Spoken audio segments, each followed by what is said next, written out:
It is sort of very frustrating because the gap is persistent.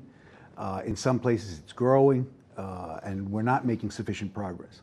And I wanted to get back to the role of the Department of Education, the Federal Department of Education in this. The role of the Federal Department of Education, which came out of the civil rights movement, is to promote equity.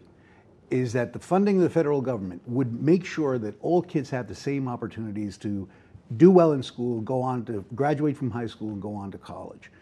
But the amounts of resources that the federal government puts in, has been mentioned before, $4.3 billion, believe it or not, in education in the United States is a drop in the bucket. It's not going to make or have the impact that we would like it to have. However, it has had the effect, I believe, of, as Juan was mentioning in the previous segment, the effect of bringing a lot of people together to try to get that money. And that has transformed it. We'll have to see the results of it. But if you listen to Neal, that's the very problem, that it's brought them together to try to attract the money, but it hasn't really done anything important while doing that. Again, go back to local control versus what the federal government is trying to do to a certain degree. We've had, ever since we started this country, we've had local control of schools. It is until 1965 when we had some sort of federal intervention in schools through the Elementary and Secondary Education Act, the Higher Education Act. And that system has failed us. It's still failing us. And as the legislator was mentioning, you cannot have a district that spends $5,000 per student in a school district, and another one down the street that's spending $12,000 because they're richer. The federal government's role is to try to at least try to provide the opportunities to those students who are in the lower performing schools because of their lower resource schools to be able to compete with the students that are in the better schools. So it is very frustrating that we haven't been able to make the type of progress that we should be making, especially as the population is growing. But don't forget, we're getting hundreds of thousands more Latino students going into school than we did 20 years ago. So if the rate remains the same, the dropout rate remains the same, or the failure rate remains the same, we have hundreds of thousands of more students failing than we had 10 years ago. So we're in a worse position, actually. Just to echo that, I think what our Naleo Nelly task force has tried to bring to the department is this greater awareness of Latinos in the United States and what it means in the long run. We are that future workforce. And if we are not being successful in our K-12 education, if we're not accessing college, it's going to have a very serious impact on the future of this country.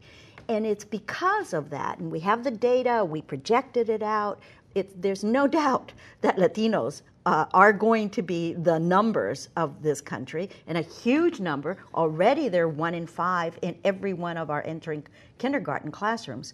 If we're not focusing specifically on the needs of Latinos, many of them come from a home that does not speak English as its native language. They learn it, they come to school learning, but they're coming back into school with a gap already. Right. A year or two behind, right at the beginning. Right. So if we're not focusing in language development in the very early grades, and that's some of the inside Beltway discussions that we're pushing, that we need to ensure that the reforms that are coming, that the investment that we're doing is addressing those issues.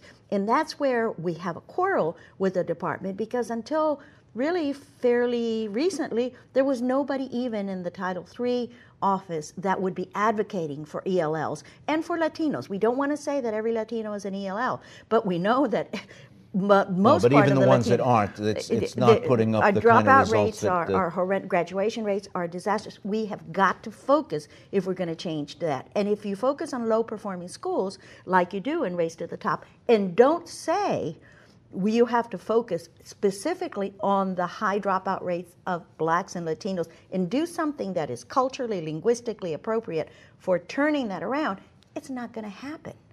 That is our concern, that we need much more of a bully pulpit as we're going forward with Race to the Top, as innovation, that says, you know, you'll get more points if you focus on changing the educational achievement of Latinos. We are just about out of time. Teachers' unions have been a target of criticism during this entire reform process. Are you on board with what the United States Department of Education is trying to achieve?